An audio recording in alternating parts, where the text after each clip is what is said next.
नागपूर.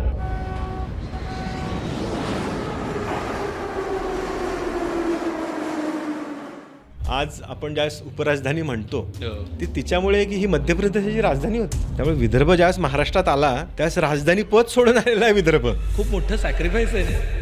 नागपूरकर भोसले हा रेफरन्स घेतला. आपल्याला हे पण माहिती आहे की जिजाऊंचं जन्मस्थान पण विदर्भात होतं. अकोल्यापासनं बंगालपर्यंत ते नागपूरकर भोसले आहे. आणि जसे अहिल्याबाईचे घाट बनारसला दिसतात तसे भोसल्यांचे पण घाट दिसतात तुम्हाला युपीच्या ठिकाणी. आणि त्यांचेही मंदिर आहेत तिकडे. भोसल्यांचं अजून एक गंमत काय की कोणार्कचं मंदिर शोधण्यात भोसल्यांचा हातभार आहे. काय सांगतो? हो, कारण ॲस्ट्रॉनॉमिकली अजून काही महत्वाचं आहे का? जसं लोणार आहे तसं काही अजून कनेक्शन आहे का विदर्भात? विदर्भाचं ऊन एवढं फेमस आहे की पूर्णेचं संस्कृत नाव आहे पायोष्णी. कारण तिचं पाणी गरम आहे. की लोणारला फक्त सरोवर नाही, लोणारला धार पण आहे. मग त्या धारेची पातूरजवळ एक गाव आहे, तिकडे रावणाचं मंदिर आहे. हा, आणि तऱ्हाळ्याला बिभीषणाचं मंदिर आहे. रावणाचं मंदिर हो, तरी असतं. बिभीषणाचं मंदिर आहे. अकोल्याजवळ अजून एक गाव आहे, तिथे गाढव देवाची पूजा होती. विदर्भाच्या भाषेबद्दल स्पेसिफिकली जेव्हा इतक्या साऱ्या वेगवेगळ्या पद्धती मिक्स होतात तर त्याचं वैशिष्ट्य थोडं सांगितलं तर मजा येईल. माझा अकोल्याचा एक मित्र आहे, तो म्हणतो आम्ही बे एरियाचे आहे. तसं सॅन फ्रान्सिस्को बे ना तसं आमचा बे एरिया आहे. कारण काबे अबे म्हटल्याशिवाय वऱ्हाडी माणसाला जात नाहीत. एक पॅरलल पण आमच्याकडे लँग्वेज जी दख्खनी हिंदी आहे. ओके. आपण ज्याला आता हैदराबादी म्हणतो हा. ती दख्खनी हिंदी आणि ती विदर्भात त्या झालेली आहे. ओ, तुला दख्खनी हिंदीचा सगळ्यात स्पेसिफिक शब्द पाहिजे असेल तर म्हणजे पोट्टे. पट्टे. म्हणजे महाराष्ट्राचा 2 भाषांवर दावा आहे, हे लक्षात घे. हे काय पुण्यात लोकांना छातीवर असतं मराठीवर हिंदीचं आक्रमण, आमच्याकडे मराठीवर सिरियलच्या मराठीचं आक्रमण आहे. म्हणजे माझा रिक्षावाला काय म्हणतो की बघ रे तुला कळते का? म्हटलं आमच्याकडे पाहायला शब्द आहे देखता. आणि हा देखता कोण? ज्ञानेश्वर. देखिले गे माये. तो देखता पाहता सोडून बघ आणि कळ म्हणायला लागले, कारण ते टीव्हीमुळे. तर मराठीवर हे टीव्ही वाले मराठीचं आक्रमण आहे.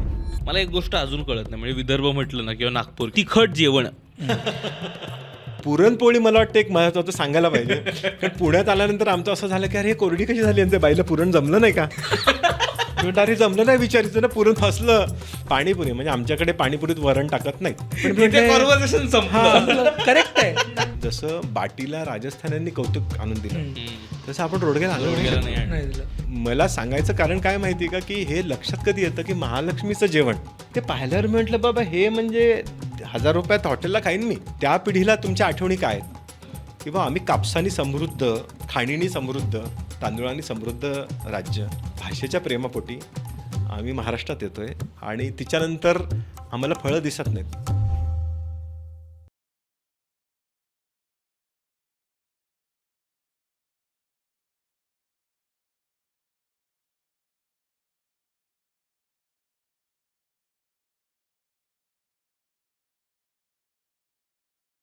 आणि एक महत्त्वाचं रिमाइंडर ते म्हणजे तुम्ही अजूनही अमुक तमुकला सबस्क्राईब केलं नसेल तर जरूर करा. अमुक तमुकमध्ये आपण अशा वेगवेगळ्या विषयांवरचे चर्चा करतो, गप्पा मारतो, कॉन्व्हर्सेशन्स करत असतो. तर तुम्हाला जर हा कॉन्टेंट आवडत असेल तर प्लीज सबस्क्राईब करा. सर, आपण मगाशी बोलताना बऱ्याचदा नागपूरकर भोसले हा रेफरन्स घेतला. आपल्याला हे पण माहिती आहे की जिजाऊंचं जन्मस्थान पण विदर्भात होतं. सो त्या कनेक्शनबद्दल थोडं समजून घ्यायला खूप आवडेल. नाही, हां, हे आता इथे परत तीच गंमत येते की आता हे मराठवाडा आपण असा केक कापल्यासारखा बाजूला करून दिला. पण आता कसं हो म्हणजे अरे काय आता ते म्हणजे आता हे वेरूळचे वेरूळकर भोसले घराणं आणि नागपूरकर भोसले ते हिंगणेकर. आता हे वेरूळ आणि सिंदखेड राजे तसं जवळजवळ आहे. तर सिंदखेड राजाचे जाधव, नंतर त्यांना जाधवराव म्हटलं गेलं. तर हे तसे शेजारी आहेत. पण मग आता काय केलं आपण की मग ते वेरूळ मराठवाड्यात टाकलं तर लोक म्हणतात की अरे नाही मग भोसल्यांचं घराणं मराठवाड्यातलं आणि जिजाबाईचं घराणं विदर्भातलं. आता हे कसं हे आपण बॉर्डर काढली, त्यांचे ते एकमेकांना भेटायचेच. म्हणजे छान प्रसंग सांगतात लोक लहानपणीचे जिजाबाई आणि शहाजी महाराजांचा. तर तसंही सिंदखेड राजा तसंच जुनंच क्षेत्र आहे. म्हणजे गावामध्ये उत्खननांमध्ये तुम्हाला आधीचे अश्मयुगीन पुरावे सापडलेले आहेत, निळकंठेश्वर वगैरे म्हणून. आणि आत्ता अरुण मलिकांनी उत्खनन करून शेषशाही विष्णूची खूप सुंदर मूर्ती सिंदखेड राजाला शोधून काढली आणि तिच्यात छान डोनर कपल वगैरे दिसतात. म्हणजे तो एक मोठा महत्त्वाचा विषय आहे. पण खूप सुंदर, म्हणजे एवढी संपूर्ण इंटॅक्ट राहिलेली मूर्ती खूप क्वचित सापडते. आणि तिच्यात मग जिजाऊंचा जन्म झाला. पण तिथे महत्त्वाचं सांगायला पाहिजे काय माहिती आहे का की हे जे जाधवांचं घराणं होतं खूप मोठं राज्य होतं. म्हणजे आज साधारणतः जालना, वाशिम, यवतमाळ, नांदेड असं एक 3 ते 4 जिल्हे व्यापलेलं मोठं राज्य होतं ते. त्यामुळे जाधवराव हे म्हणजे मोठे मनसबदार होते आणि त्यांचं त्यावेळेस ते मुघलांमध्ये जादोन राय म्हणून उल्लेख येतो आणि त्यांचे ते अमेरिकन म्युझियमला पेंटिंग्स पण आहेत. म्हणजे ते पब्लिश्ड होतं, काही लोकांनी परत शोधले आणि म्हणे आम्ही शोधलं. तर ते मोठं घराणं होतं आणि त्यांच्यानंतर आता शाखा खूप झाल्या जाधवरावांच्या, ते लातूर वगैरेपर्यंत जातात तिकडे. आता त्या घराण्याचं लक्षात काय घ्यायला पाहिजे माहिती आहे का, की हा ना 1500 ते 1600 वाला पिरियड आहे. इथे लोकल मराठी राजे होते, म्हणजे शहाजी राजेही होते, हेही होते आणि अजूनही होते. हे बऱ्याचशा लोकांना ह्याची व्हॅल्यू कळत नाही आहे की पारतंत्र्य जे दिल्लीला वाईट आलेलं आहे ते आपल्याकडे थोडंसं तेवढं सैल होतं. कारण तसं कसं झालेलं आहे की विदर्भात मुघल पटकन आलेले आहेत. तर 1550लाच मुरादला आला आणि त्यांनी ते बाळापूरला त्याचं ते किल्ला बांधून तो मोकळा झाला.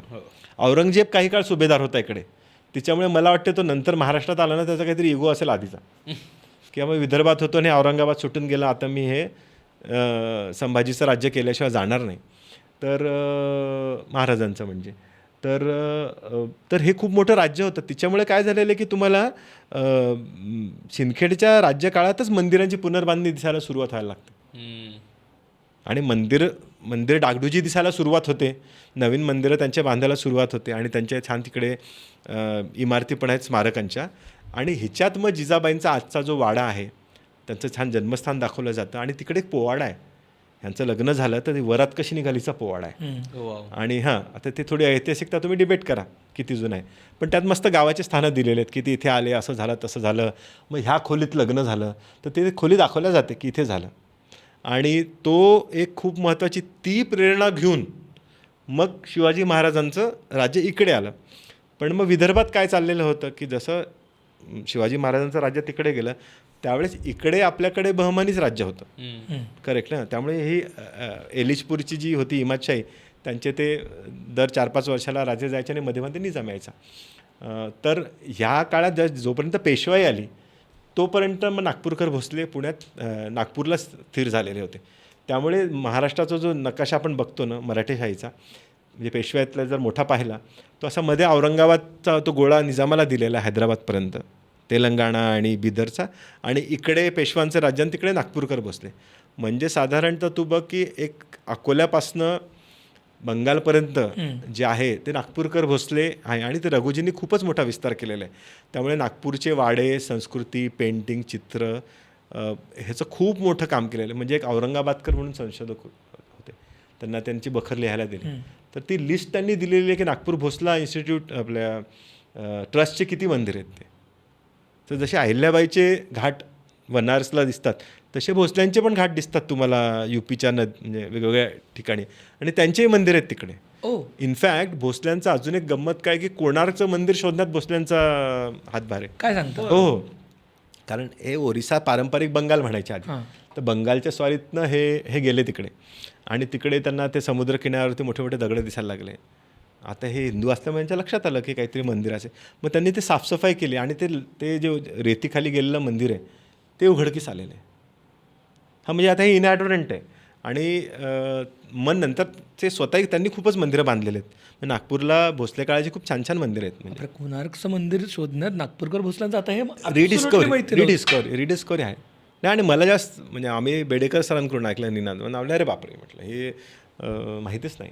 तर ते झालं आणि तसे त्यांनी पराक्रम मोठाच गाजवलेला. म्हणजे ऑलमोस्ट 1850च्या आसपास जोपर्यंत त्यांना ते पुढची पिढी नाही झाली आणि त्याच इंग्रजांनी ते राज्य घेतलं. म्हणजे यांचा तर इतका दरारा होता की एक भास्कर कोल्हटकर म्हणून होते, भास्कर पंडित, तर त्यांचं नाव असं लहान मुलाला सांगितलं जायचं की सोजा बेटा नाही तो भास्कर पंडित आजा आहे.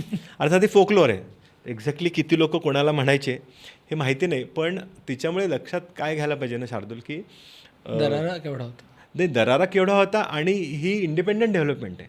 म्हणजे जसे शिंदेंनी स्वतःचं केलं, बडोद्याला गायकवाडांनी केलं, तसं हा इकडचा 4 राज्यांचा जो विस्तार आहे मराठेशाहीचा तो नागपूरकर भोसल्यांकडनं झालेला आहे. आणि त्याचा परिणाम कसा झालेला आहे की ही जी मांडणी आहे ती नंतर तशीच इंग्रजांपासून आत्तापर्यंत कंटिन्यू आहे. त्यामुळे मराठवाडा का तर निजामाने घेतला, करेक्ट. विदर्भला मग ते बेरार म्हणायचे तेव्हा, म्हणजे विदर्भ, वऱ्हाड आणि बेरार. मग बेरार का तर हा भोसल्यांकडे होता. त्यामुळे पुढे त्यांनी काय केलं की बेरार आणि सेंट्रल प्रॉव्हिन्स असं एक मोठं राज्य केलं आणि मुंबई प्रांत इंग्रजांकडे होता म्हणून असा उभा कोल्हापूर बेळगावपर्यंत मुंबई केला. आणि तर त्यांचा जो तुम्ही नकाशा जर बघितला ना सेंट्रल प्रॉव्हिन्सचा, तो ओडिसापर्यंत जातो छान. कारण ते नागपूरकर भोसलेचं जेवढं होतं ते त्यांनी CP म्हणून डिक्लेअर केलं. आणि मग बेरार आमच्या तहात आला तर CP आणि बेरार, आणि त्याची राजधानी नागपूर. तर तिच्यामुळे आज आपण ज्यावेळेस उपराजधानी म्हणतो ती तिच्यामुळे की ही मध्य प्रदेशाची राजधानी होती. त्यामुळे विदर्भ ज्यावेळेस महाराष्ट्रात आला त्यावेळेस राजधानी पद सोडून आलेला आहे विदर्भ. हां, म्हणजे खूप मोठं सॅक्रिफाईस आहे ना. मोठं. हां, म्हणजे आणि स्वातंत्र्याच्या आधी अकोला करारात त्यांनी तशी डिमांड केलीच होती. तर त्यामुळे ते कसं आहे ना की तेरी उम्मीद पे ठुकरा रहा हूं दुनिया को, तुझे भी मगर खुद पे एतबार है की नाही. तो तसा मग लोकांना वाटलं की नाही आहे बा आपल्याकडे कारण कोणी लक्ष देत नाही. पण राजकीय विषय सोडूयात. इनफॅक्ट ही गंमत अशी की मी मध्ये गॅझेट वाचायला गेलं तर मध्य प्रदेशचा अर्थमंत्री मूर्तिजापूरवरून लढून यायचा बिजनल बियाणी. म्हणजे लक्षात घ्या, म्हणजे त्या पिढीला, आमच्या पिढीला नाही, त्या पिढीला तुमच्या आठवणी काय आहेत की बा आम्ही कापसानी समृद्ध, खाणीनी समृद्ध, तांदूळांनी समृद्ध राज्य, भाषेच्या प्रेमापोटी आम्ही महाराष्ट्रात येतो आहे आणि तिच्यानंतर आम्हाला फळं दिसत नाहीत. चुका कोणाच्याही असो, चुका राज्यकर्त्यांवर तुम्ही टाका, पण मिळत नाही ना शेवटी. मग गरीब माणूस काय म्हणणार. तर ते महत्त्वाचं. आणि नागपूरचं नशीबच आहे. मग संत्र्याची राजधानी, आता ते डिफेन्सची राजधानी आणि असं ऑरेंज कॅपिटल वगैरे ते सगळं. पण गंमत काय माहिती का, ते नागपूरचे ऑरेंज बेसिकली ते अमरावती जिल्ह्यातले असतात. ओके, पण ठीक आहे, म्हणजे एवढं काय असं म्हणजे 100 किलोमीटरला आपण म्हणून रसगुल्ला कोलकाताचं समजतो आहे. हां, तसं. त्याच्यामुळे इतर वेळेस आपण कसं नागपूर वर्सेस अमरावती बोलतो, पण आता वेळेस आज एकत्र बोलूया. नाही, नागपूर तसं नाही आहे रे, म्हणजे तिकडे रिजनल नाही आहे. म्हणजे विदर्भात तसं सिटी वाईज जर रायव्हलरी पाहिली तर अकोला अमरावतीचं थोडं सापसाप अकोला अमरावतीलांचं काहीतरी धुसपूस चालते, कोण स्टँडर्ड आहे. पण हां असतं ते थोडंसं म्हणजे आमच्याकडे, पण बाकी नाही आहे. म्हणजे पण आपण सगळ्या शहरांबद्दल बोललो, मला थोडंसं अकोला आणि अमरावती या 2 शहरांबद्दल ऐकायला आवडेल. त्यांचा इतिहास आणि ते कुठे तशी अमरावतीची गंमत काय झाली ना की सुरुवातीला लोकांना वाटायचं की ते कृष्णाचं रुक्मिणीचं हरण अमरावतीवरूनच केलं का इतिहास तज्ञांना. नंतर मग ते कौंडिण्यपूरला झाल्याचं त्यांनी लक्षात केलं. आणि अमरावती इंग्रजांच्या काळातच, म्हणजे इनफॅक्ट राजवाड्यांना ज्यावेळेस भारत इतिहास संशोधक मंडळ बनवायचं होतं त्यावेळेस त्यांनी बऱ्याच शहराची चाचपणी केली, त्यांनीच लिहिलेलं आहे. तर मग तिच्यात मग तुम्ही त्यांनी मिरजला करता येईल का, तर त्यात अकोला, नागपूर, अमरावती असे शहर त्यांनी गिनलेले आहेत. त्यामुळे हे तसे जुने समृद्ध आहेत. आणि अमरावती अकोल्याची जी मेन समृद्धी आलेली आहे एक तर ती एक लक्षात घे काय झालेलं आहे ना की हिमालयामुळे उत्तर प्रदेश जसा समृद्ध झालेला आहे. कारण हिमालयाच्या नद्या सगळ्या त्या 1, 2, 3, 4 करत येतात. महाराष्ट्र जर इकडचा पाहिला तर हे ते स्थान सह्याद्रीला आहे. कृष्णा, पैनगंगा, पंचगंगा, हे ते. विदर्भात ते स्थान सातपुडा विंध्याला आहे. त्यामुळे काय झालेलं आहे की ज्या आमच्या ज्या नद्या आहेत त्या वरून खाली येतात. त्यामुळे पैनगंगा, वर्धा, कन्हान, पूर्णा, त्या सगळ्या नद्या कंटिन्यू येऊन मिळतात. तर त्यामुळे हा तसा समृद्ध आहे. त्यामुळे अमरावती अकोल्याला ते अधिष्ठान आहे की तुमच्या पहाडींपासून तुम्ही खाली आणि तुमच्याकडे नदी आणि सुपीक प्रदेश. आणि मग ऐतिहासिक जर आपण बोलायला गेलो तर मग त्या हिशोबाने तिथे त्या राजवटी आलेल्या आहेत. तर अकोला जिल्ह्याचा फायदा काय झालेला आहे की अकोला जिल्ह्यात सुफी आधी आलेले. म्हणजे मुघल आधी आल्यामुळे काय झालेलं आहे ना की त्यांनी पटकन बऱ्हाणपूरवरनं इथे एंट्री केली आणि बाळापूरला त्याचा किल्ला बनवला. इनफॅक्ट बाळापूरला तर अशी गंमत झालेली पातूरला की त्या नदीमध्ये मला वाटतं 80sमध्ये सोन्याची नाणी सापडली. बरं. आणि त्याचे छान न्यूजपेपरला हे आहेत की ते सोन्याची गिन्नी घ्यायची आणि दाताने तोडायची. आणि रात्रभर मग लोक कंदील बिंदील लावून नदी खोदत बसले आणि ते खूप सोने सापडलं होते. त्यातलं काही लोकांकडे गेलं आणि काही जमा झालं. तर ही समृद्धी तिकडे आली. आणि सुफ्यांचं आगमन इकडे लवकर झालेलं आहे. तिच्यामुळे एक पातूरला शहाबाबू म्हणत, त्यांना शहेनशाह बरार म्हणतात. पण हा दावा ते मेहकरवाले पण म्हणतात शहेनशाह बरार. तर त्यामुळे सुफी जर तुम्ही पाहिलं तर पातूरला आहे, मंगरुळपीरला आहे, नागपूरला आहे ताजुद्दीन बाबा, तिच्यानंतर असे बरेच स्थान सैलानीला आहेत. तर हे ती मुघलांची समृद्धी तिकडे आलेली आहे. आणि संभाजी महाराजांचा आपण उल्लेख केलेलाच आहे. तर तिच्यामुळे अकोल्याला तो पैसा आधीपासून अवेलेबल होता. आणि ऐन अकबरीत आपण जर पाहिलं तर तो चांगला समृद्ध सुभा मानला गेलेला आहे. म्हणजे तिथनं आपल्याला कळतं की अरे तुमच्याकडे ना आधीपासून मिळालेलं आहे. आणि नद्यांची गंमत काय झालेली आहे माहिती आहे का विदर्भात, की अकोला येतो तापीच्या खोऱ्यात. म्हणजे कारंजाची गंमत सांगतो मी त्याला. कारंजाला काय होतं, अर्धा पाऊस तापीच्या खोऱ्यातून तिकडे जातो म्हणजे अरबी समुद्रात, आणि अर्धा पाऊस पैनगंगेच्या खोऱ्यातनं बंगालच्या उपसागरात जातो. वाव. हां, म्हणजे भारताच्या मध्यातनं एकच हो हो हो, दोन टोकाला दोन जातो. टोकाला म्हणजे आम्ही काल आता ते टेक्निकली प्रूव्ह करत बसा तुम्ही, पण आपल्याला माहितीच आहे की बुवा तापी आणि ह्याचं खोरं आहे, त्यामुळे अकोला तसं जे आहे ते पूर्णेच्या खोऱ्यात येतं हम्म. आणि बुलढाणा वाशिम जे आहे ते पैनगंगेच्या खोऱ्याला येतं आणि अमरावती अर्ध पूर्णेच्या खोऱ्याला येतं आणि इकडचं जे आहे तर तिच्यामुळे हे अकोला अमरावती आधीपासून एक संघ होता. आणि त्यांची मग जॉग्रफी आणि शेती जी आहे, इनफॅक्ट पूर्णेचं गंमत माहिती आहे ना तुला, विदर्भाचं ऊन एवढं फेमस आहे की पूर्णेचं संस्कृत नाव आहे पायोष्णी, म्हणजे कारण तिचं पाणी गरम आहे. पायोष्णी पायुष्ण पायोष्णी पायोष्णी हां. आणि तापी, आणि बरेचदा काय झालेलं आहे की तापीचं तापीच नाव आहे आणि काही ठिकाणी तापी पायोष्णी कोण आहे याच्यावर कन्फ्युजन आहे. पण मग आमच्या नद्या पण एवढ्या गरम असतात की आमचं पाणी गरम आहे, त्यामुळे उन्हाळा आला तर न्यूजमध्ये तुम्हाला टेम्परेचरला जळगाव, अकोला, खामगाव, पुसद, चंद्रपूर, हो, पुसद. आदिलाबाद हे असे नावं तुम्हाला हमखास, नागपूर तर म्हणजे आहेच, तर ते दिसणार आहे. तर तसं अकोल्याला अकोलसिंगांनी वसवलं वगैरे असं म्हणतात, पण टेक्निकली नाही. पण अकोल्यापेक्षा अकोटला महत्त्वाचं आहे. अकोटला काय झालेलं आहे, भुलाबाईचं मंदिर आहे. आता ही भुलाबाई ही खूप मोठी स्थानिक कल्चर आहे. म्हणजे इकडे भुलाबाईचे गाणं भोंडल्याला वापरतात, पण भोंडल्याचं कसं आहे ना की भोंडल्याचं थोडंसं स्वरूप लहान आहे. भुलाबाई म्हणजे पार्वती आणि शंकर, आणि ती महिनाभर येते आणि ती पौर्णिमेपर्यंत राहते आणि मग लहान मुली कुमारिका त्या टिपऱ्याचे गाणं खेळतात आणि ते मस्त गाणे आहेत ते. यादवरा यार आणि रुसून बैसली कैसी सासुरवा चीन रुसून बैसली कैसी, हे सुंदर गाणे आहेत. त्यांचे 25-50 गाणे ते पाठ करतात आणि मग ती नंतर माहेरवाशीन जाते आणि हे पार्वती शंकराचा संसार आणि मग ते कसं दुःख. तर भुलाबाईचं मंदिर आहे अकोटला. भुलाबाई भुलोजीचं मंदिर नाही आहे. इनफॅक्ट तुला सांगतो, अकोल्या पातूरजवळ एक गाव आहे, आता आठवणार नाही, तिकडे रावणाचं मंदिर आहे हां, आणि तऱ्हाड्याला बिभीषणाचं मंदिर आहे. बिभीषण रावणाचं मंदिर हो तरी हो, असतं. बिभीषणाचं मंदिर आहे. हां, म्हणजे हे सांगायलाच पाहिजे. हां, अरे कारण तसं म्हणजे ते हो आहे.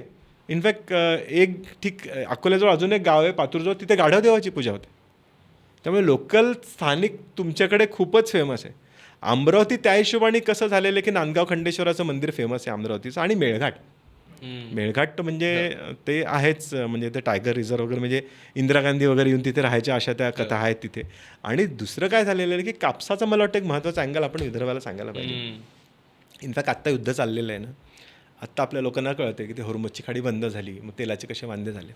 असाच प्रकार अमेरिकन सिव्हिल वॉरच्या वेळेस झाला होता की मँचेस्टरला सगळं अमेरिकेचं कापूस जायचं, ते गुलामगिरीतनं आलेलं, आणि ते बंद झालं. मग आता दुसरा पर्याय काय, तर त्यांच्या लक्षात आलं की महाराष्ट्राची माती खूप चांगली आहे. इनफॅक्ट UPSC आले महाराष्ट्राला ब्लॅक कॉटन सायलस म्हणतात, सिलेबसमध्ये तेच पाठ करतात, ते ब्लॅक कॉटन साईल.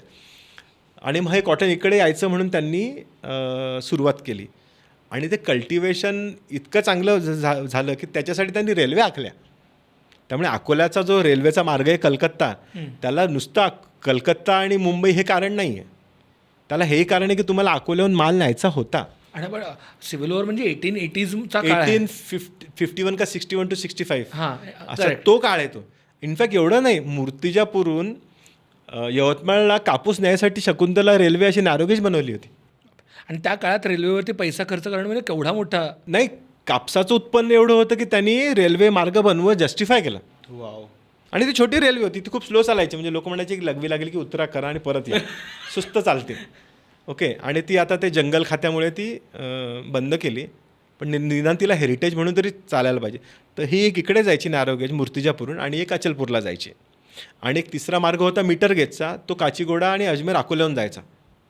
आणि तिथे अकोल्याला काय झालेलं की पुढे आता गावाचं नाव आठवणार नाही, टेकडी येते आणि मग तुम्हाला त्या टेकडीवरनं अशी रेल्वे नेता येत ना, तर त्यांनी 4चं आकडाचं एक क्रॉसिंग केलेलं आहे. 4 मराठीतला 4, आणि ते खूप फेमस आहे. म्हणजे तिच्या रेल्वे बंद व्हायला गेली तर लोक रोमॅन्टिकली तिच्यात गेली. मार्क ट्युलीनी तिच्यावर लेख लिहिलेला आहे BBCच्या. हो, कारण ते एक नॅरोगेज आणि मीटर गेजचे अफिनिशन आहे. त्यामुळे अकोल्याला आम्ही लहानपणी आलो तर आम्हाला 3 रेल्वे मार्ग दिसायचे, ब्रॉडगेज, नॅरोगेज, मीटर गेज. बापरे, रेअर आहे हे खूप. हो, कारण आम्ही लहानपणी म्हटलं हे काय नाही, ही वाशिमची मीटर गेज आहे, ती शकुंतलावली जाते, कुठली तरी जाते ती नॅरोगेज आहे, आणि हा आपला ब्रॉडगेज आहे मुंबईची. वाव. हां, फक्त आता गंमत काय की आता ती निदान हेरिटेज म्हणून तरी प्रिझर्व करायला पाहिजे ते. पण कापसामुळे काय झालेलं आहे की एकतर आपल्याला वाटतं की वर्ल्ड इकॉनॉमिकचा जो इम्पॅक्ट आहे तो आत्ताचा नाही आहे, म्हणजे तो हजारो वर्षाचा आहे. आणि तिच्यामुळे इतकी समृद्धी आली की तुम्ही कुठल्याही विदर्भाच्या तालुक्याच्या माणसाला विचारलं तर जिनिंग प्रेसिंग त्यांच्याकडे असते. आणि तो जिनिंग प्रेसिंगवाला मोठा शेट असतो, कारण ते मोठे मोठे कारखाने जिनिंग प्रेसिंगचे ते करायचे. इनफॅक्ट खामगाव एक मला वाटतं कौतुक करायला पाहिजे. खामगाव एक खूप मोठी बाजारपेठ होती. मग कापूस विकायचा आणि न्यायचं काय परत पैसे. तिच्यामुळे खामगावला चांदीचा खूप मोठा व्यापार आहे. म्हणजे इकडे माहिती नाही फार, इकडे ते कोल्हापूरजवळ एक गाव आहे, तिथे सोन्याचं काम कारागीर तिथले फेमस आहेत. आमच्याकडे खामगावची चांदी फेमस आहे. म्हणजे मला जर 1000 कॉईन बनवायचे झाले तर मी खामगावच्या व्यापाऱ्याला फोन करेन की मला ह्या टाईपचे 1000 दे माझ्या चेहऱ्याचे, आणि मी मित्रांना देतो. तर एवढा पैसा कापसाचा की तुम्हाला चांदी कन्व्हर्ट करून घरी न्यायला लागायचा. हे 95% जोपर्यंत कापूस एकाधिकार योजना आली आणि मग कापसाला पैसे मिळायला नाही लागले, तिथे मग ते कापूस संपला आणि मग सोयाबीन सुरू झालं. इनफॅक्ट कापसाची रेल्वेची अजून एक गंमत सांगायला पाहिजे. काय झालं, हा जो रूट आहे ना अजमेर काचीगुडा म्हणजे हैदराबाद, हा अकोला नांदेड वाशिम असा जातो. तर तसा हा दुर्लक्षित भाग आहे. म्हणजे महाराष्ट्राच्या जर रेल्वे पाहिल्या ना त्या महाराष्ट्राच्या हिताच्या नाही आहेत. महाराष्ट्राच्या 90% रेल्वे चलो हैदराबाद आहेत. नागपूर चंद्रपूर हैदराबाद, अकोला नांदेड हैदराबाद, पुणे सोलापूर हैदराबाद, मुंबईहून हैदराबाद. म्हणजे तुला जर यवतमाळहून औरंगाबादला यायचं रेल्वे नाही तर काही नाही आहे, किंवा तुला नाशिकला जायचं आहे तर काही ते रेल्वे नाही, त्या सगळ्या त्याच्या आहेत. तर तिच्यामध्ये मध्ये मग त्यांनी प्रस्ताव दिला की अहो हा विदर्भ दुष्काळी भाग आहे, ही जी मीटर गेजला ब्रॉडगेज करा ना इलेक्ट्रिक. रेल्वेवाले म्हणाले की अहो इकॉनॉमिकली सस्टेबल नाही आहे, मग आम्ही कसं करणार, तेवढं टर्नओव्हरच येणार नाही. जसं मेट्रोचं झालं तसं. मग भावना गवळी वगैरे आमच्या खासदार होतात, त्यांनी काय प्रूव्ह केलं असेल सांग. त्यांनी काय सांगितलं की पारंपरिक हा कापसाचा प्रदेश होता, मध्यकाळात हा दुष्काळी झाला, म्हणजे दुष्काळी नाही, म्हणजे तेवढा समृद्ध नव्हता, पण आता बीटी कॉटन आलेलं आहे, तिच्यामुळे आदिलाबादपासनं आमचा सगळा प्रदेश परत समृद्ध होणार आहे. आणि 15 खासदारांच्या सह्या घेऊन तो प्रस्ताव त्यांनी पास करून घेतला. त्यामुळे विदर्भाची ट्रेन कापसाशिवाय येत नाही.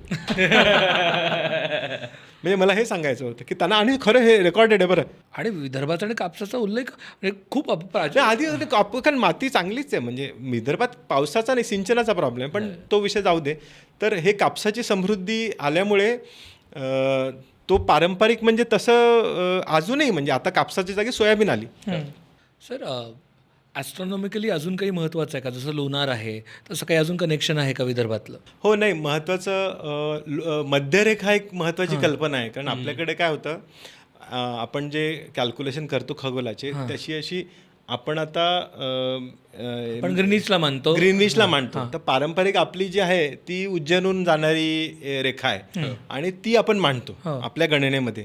आता ती जी उज्जैनची रेखा आहे ती वाशिमहून जाते. आणि ह्याचा उल्लेख भास्कराचार्यांनी केला, आर्यभट्टांनी केला, सूर्य सिद्धांतात केला. त्यामुळे 5 ते 6 ग्रंथामध्ये त्यांनी त्याचा उल्लेख केलेला आहे की ही अशी उज्जैन वाशिम लंका किंवा उज्जैन वाशिम कांचीन किंवा कुरुक्षेत्र अशी, पण सगळीकडे वाशिम कॉमन आहे. तर वाशिममध्ये मग त्याच्यामुळे काय झालेलं आहे ना की वाशिममध्ये मध्यमेश्वर नावाचं मंदिरच आहे त्यांच्याकडे, की ते त्यांनी तिथे केलं की हे मध्यरेखा प्रवर्तकम असं त्यांनी केलेलं आहे. त्यामुळे वाशिम ॲस्ट्रॉनॉमिकली खूप महत्त्वाचं आहे. पण दुसरी वाशिमची गंमत काय झालेली आहे, हिस्से बोराळ म्हणून एक गाव आहे, तिथला शिलालेख त्यांनी नागपूर म्युझियमला ठेवलेला आहे. तो वाकाटकांचा शिलालेख आहे. तर आणि त्या शिलालेखात त्यांनी काय लिहिलेलं आहे की अमक्या अमक्या वेळी आम्ही हा दान देतो आहे आणि सुदर्शन नावाचा आम्ही तलाव बनवतो आहे आणि ह्या शके हे झालेले. आता इथे त्यांनी 3 गमती केल्या.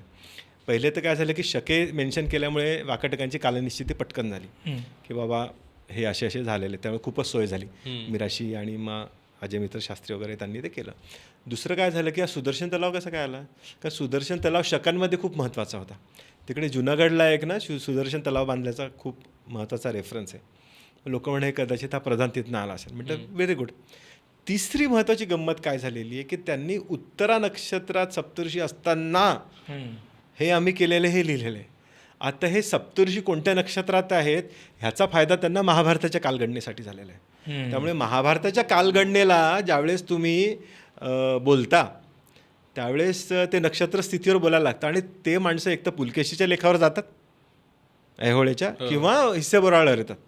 त्यामुळे वाशिमचं हे महत्त्वाचं काय की तुम्ही मध्यरेखेवर पण येता आणि लकीली तुमच्या हिस्से बोराळ्याच्या लेखावरती उत्तरा फाल्गुनी ते सप्तऋषी कशी होते हे तुमचं डबल तिथे मोजण्यात आलेलं आहे. वाव, हे खूपच इंटरेस्टिंग आहे.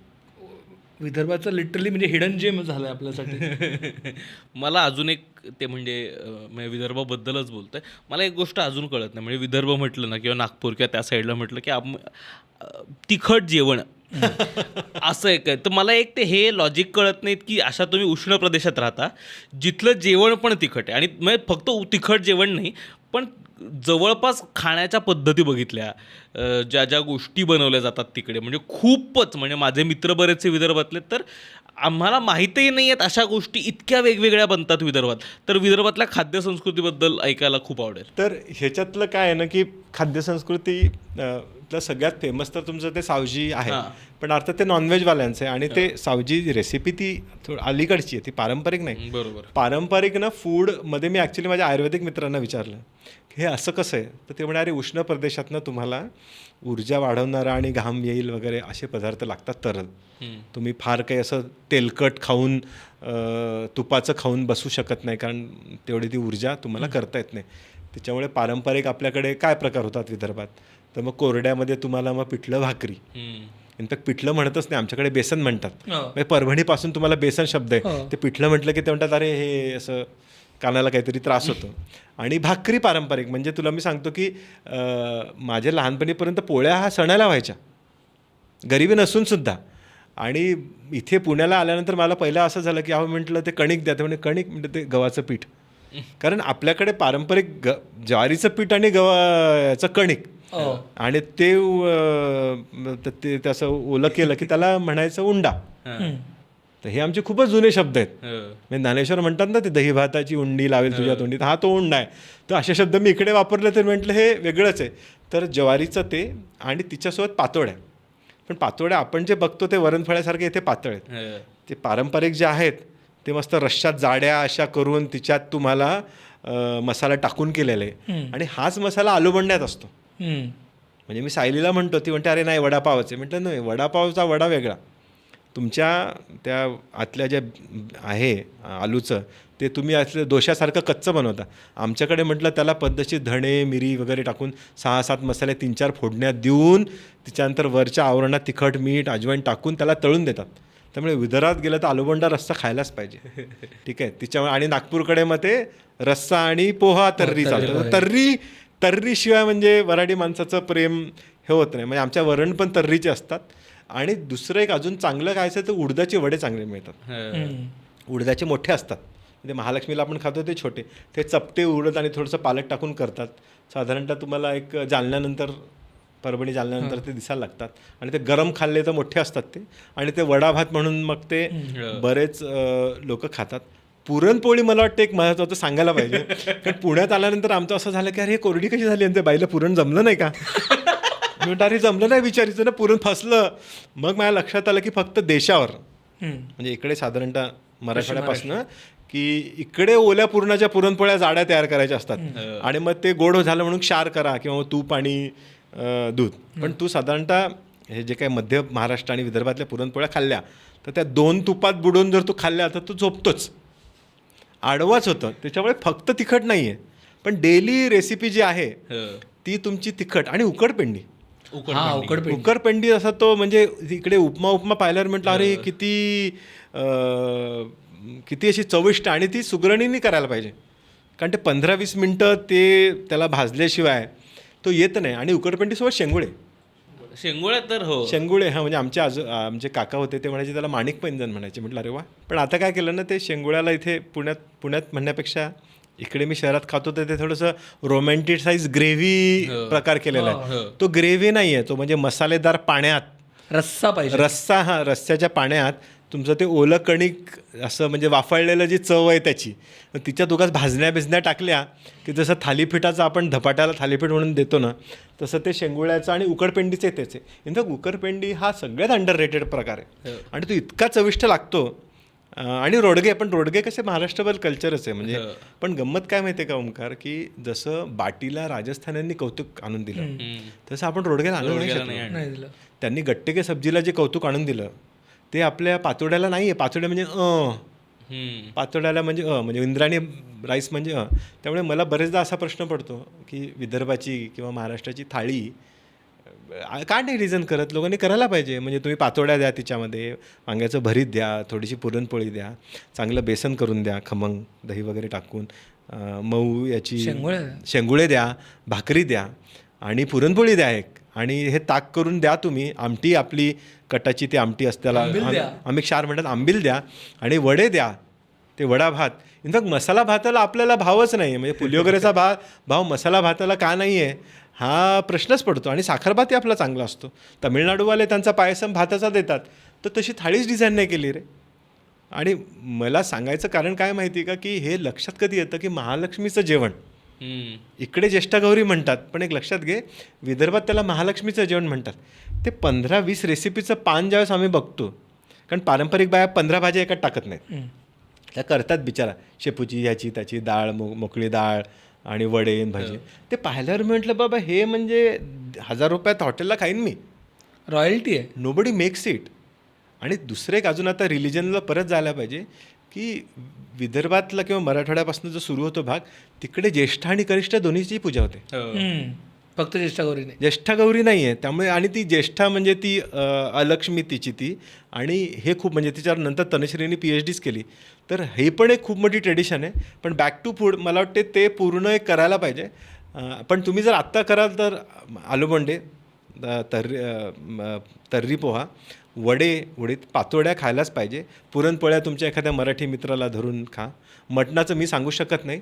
आणि अंडर रेटेडमध्ये पेढे एक पारंपरिक तुमचे चांगले मिळतात. म्हणजे बऱ्याच लोकांना असं वाटते, पण नांदुऱ्याला किंवा परतवाड्याला किंवा वर्ध्याकडे खव्याचं खूप उत्पादन होतं आणि ते ट्रेननी जातं. ते म्हणजे बऱ्याच लोकांना असं वाटतं की इकडे दुधाचं कल्चर नाही आहे, पण ओरिजिनल दुधाचं खूप चांगल्या क्वालिटीचे तुम्हाला मिळतात. फक्त ते सांगायला लागतं की आम्हाला गिट्सचे देऊ नका.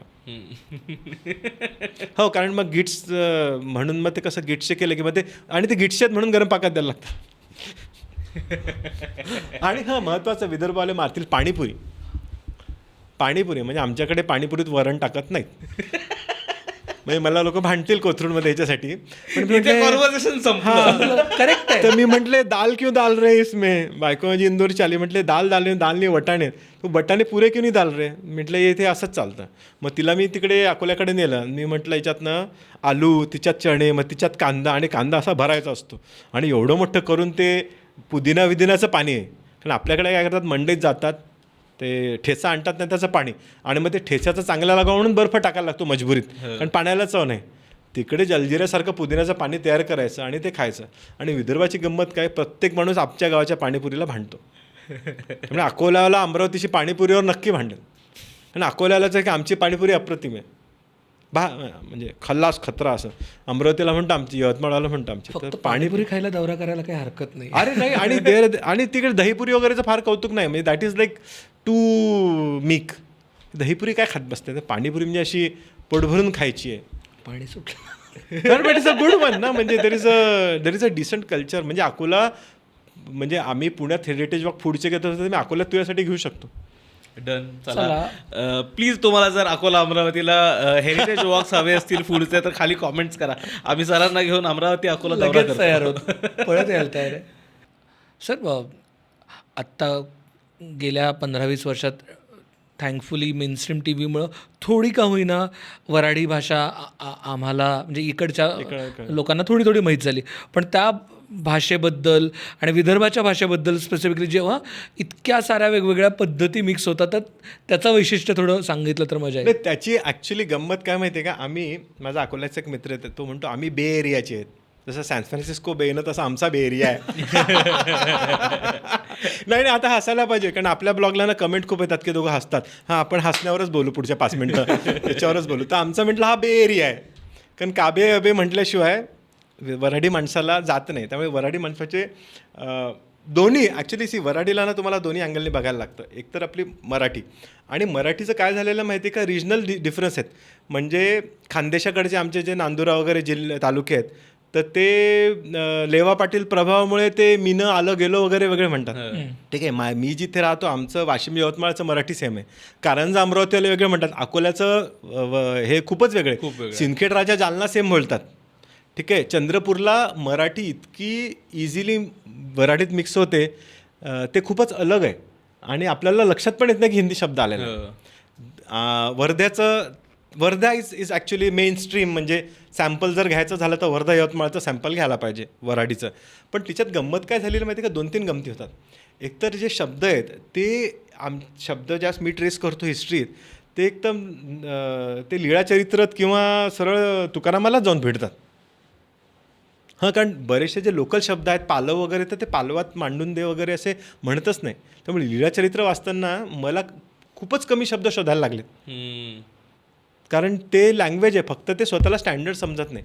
पण दुसरी गंमत काय झाली माहिती का, की एक मराठवाड्याकडची जी वऱ्हाडी आहे तिच्यात मग करायलो जायलो असं येतं.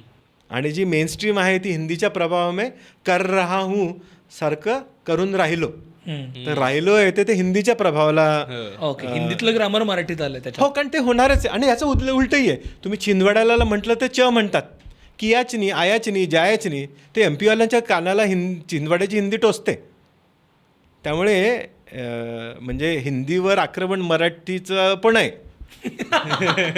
म्हणजे इनफॅक्ट तो निखिल बेळालीकर म्हणतो की विदर्भातली हिंदी म्हणजे मराठीने उगवलेला सूड आहे.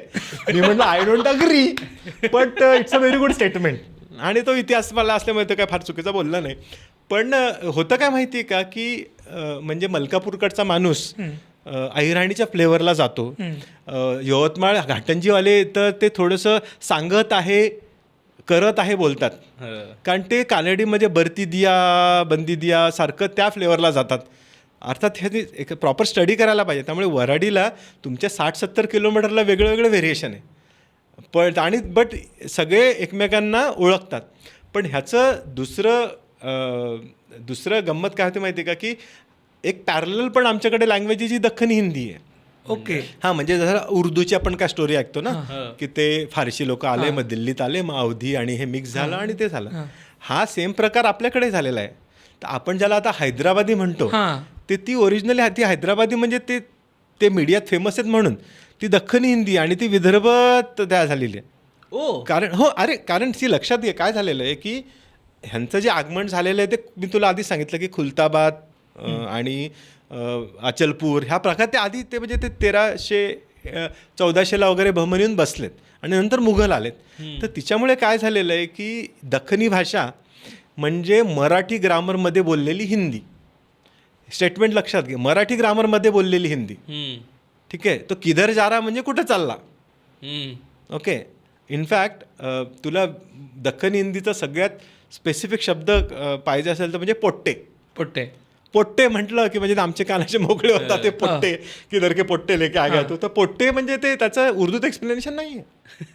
हो, म्हणजे शब्द काही बैंगन वगैरे ते सगळे इकडे नाही. एवढं कशाला, तुला सांगतो मी सगळ्यात फेमस आता दख्खनी उर्दूतली ती हैदराबादच्या शायराची कविता आहे आणि खूप सुंदर आहे ती.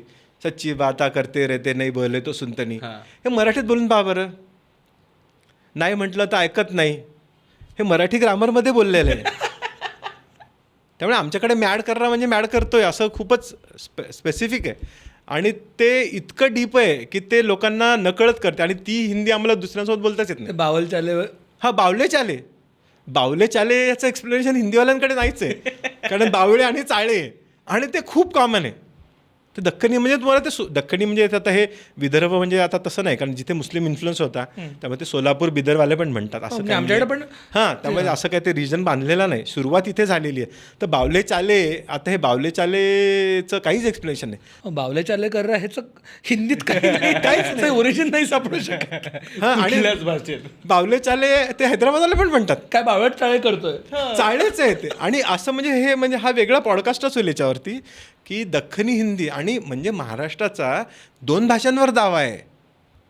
हे लक्षात घे. हे काय पुण्यात लोकांना छातीवर असतं मराठीवर हिंदीचं आक्रमण. तर हे मराठीवर हिंदीचं आक्रमण हे तुमच्याकडे आहे. आमच्याकडे मराठीवर सिरियलच्या मराठीचं आक्रमण आहे. म्हणजे माझा रिक्षावाला काय म्हणतो की बघ रे तुला कळते का, अरे म्हटलं तू नाही ना, तू आमच्याकडे पाहायला शब्द आहे देखता, माया देखता असं झालं. आणि हा देखता कोण, ज्ञानेश्वर, देखिले गे माये. तर मी म्हटलं अरे तू तो 12व्या शतकातला देखता म्हणतोय. तो देखता पाहता सोडून तुम्ही बघ आणि कळ म्हणायला लागले, कारण ते टी व्हीमुळे. तर मराठीवर हे टी व्हीवाले मराठीचं आक्रमण आहे. हिंदीवाल्याचं आक्रमण त्या साहित्यिकाला ते मुंबई पुण्याच्या शहरात दिसत असेल, आमच्याकडे ते नाही आहे.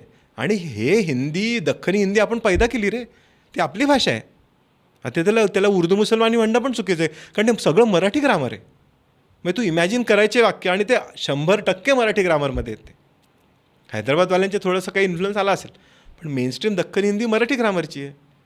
त्यामुळे उगाच जाऊन सांगायचं की अरे मराठीवरती आक्रमण होतं आहे, ह्याला काहीच अर्थ नाही आहे. आणि जेंडरच्या बाबतीत तर पण संबोधनं वेगळी आहेत, बाई आणि हे. नाही बाईचं अरे नाही, दोन्ही प्रकार आहेत तिकडे. इनफॅक्ट बरेचदा तू गावाकडे गेला ना तर फिमेल जातो येतो करतो म्हणते, जाते बी ते नाही म्हणत. ते नव्या माणसाला जातो काय जातो, ठीक आहे. आणि जेंडरपेक्षा मला वाटतं मानसन्मानाच्या गोष्टी वेगळ्या आहेत. म्हणजे आमच्याकडे भैया सहज म्हणतात, भैया, बाबू, बाली. बाली म्हटलं की मुलीला वाटत नाही बाली काय, बाली घरात बाली आहे. हा बाली आहे. आणि सगळ्यात महत्त्वाचं म्हणजे पुण्यात आल्यावर मला शॉक काय बसला की इकडे बाई शब्दाला मानच नाही आहे. म्हणजे माझ्याकडे आईला बाई, मुलीला बाई, बहिणीला बाई सहज म्हणतात. म्हणजे आम्ही आत्ता तेच म्हणतो, काय बाई आली का शाळेतून, असं मी पुण्यात म्हणतो. आणि तुला पुढे औरंगाबादपासून पुढे गेलं की बाई हा सन्मानजनक शब्द आहे. त्यामुळे आम्हाला ताराबाई म्हणा किंवा जिजाबाई म्हणा, अहिल्याबाई म्हणा किंवा राणी लक्ष्मीबाई म्हणताना आम्हाला काहीच वाटत नाही. पण इकडे मुंबईला कामवालीला बाई म्हणतात, तर त्याचा अपमान घेऊन तुम्ही पूर्ण महाराष्ट्राला काय सांगता की बाई नाही म्हणायचं. म्हणजे लताबाई सन्मानजनक आहे. त्यामुळे आमच्याकडे अजूनही शिक्षिकेला बाई म्हणजे कोणी रिॲक्टच नाही करत वेगळं. बाई आणि बुवा आणि गड्या, म्हणजे मित्रातला असला तर काय गड्या. तर हे सगळ्या शब्दाचं, त्यामुळे बरेचदा काय होतं आहे ना की एक नुकसान हे होतं की मीडियामुळे इकडच्या इन्सिक्युरिटीज तिकडे चालल्या. म्हणजे औरंगाबादच्या माणसाला घाटीवरती रिॲक्ट व्हायचं काहीच कारण नाही आहे. मला काय म्हणजे तू काही बोल, म्हणजे तर बाईवरती तुम्ही त्यांना सांगायला पाहिजे की हा सन्मानजनक शब्द आहे. आणि मारवाड्यांमध्ये पण बाई म्हणतात. म्हणजे हे काय आपणही एक नाही, तर एवढे सगळे करोडो लोक बाई म्हणतात आणि आपल्याला करेक्ट केलं जातं की अहो सन्मानजनक बोला. हो ते सन्मानजनक आहे, आईचं नाव आहे ते, आईचं म्हणजे आई बाई, तो म्हणजे ते एकाच इथमॉलॉजीतनं आलेला आहे. तो आंबेपासनंच आलेला आहे ना, त्यामुळे ते आंबेपासनं आलेले शब्द आहेत सगळे, ते मा म्हणून आहेत ते. तर तो एक गमतीदार आहे. पण मला वाटतं दख्खनी हिंदीचा दावा ना महाराष्ट्राने ठसून करायला पाहिजे. ॲब्सल्युटली. मला वाटलं विदर्भाबद्दल बोलताना एवढ्या ठिकाणी फाट्या फुटतील आणि एवढ्या ठिकाणी जाऊ असं वाटलं नव्हतं खरं तर. पण थँक्यू सो मच सर, तुम्ही आलात. आपण परत एकदा बसूयात आणि परत एकदा विदर्भाच्या इतिहासाबद्दल मला वाटतं आणखीन खूप आहे. वेगवेगळ्या भागांबद्दल बोलता येणं, वेगवेगळ्या शहरांचा इतिहास जाणून घेता येणं. तर नक्की परत भेटूयात आणि परत विदर्भाचा इतिहास आणि त्याच्यात उलथापालथ करूयात. तर थँक्यू सो मच एकतर तुम्ही आलात. Thank you very much. आणि मित्रांनो, जमलं का नाही सांगा बरं. थँक्यू.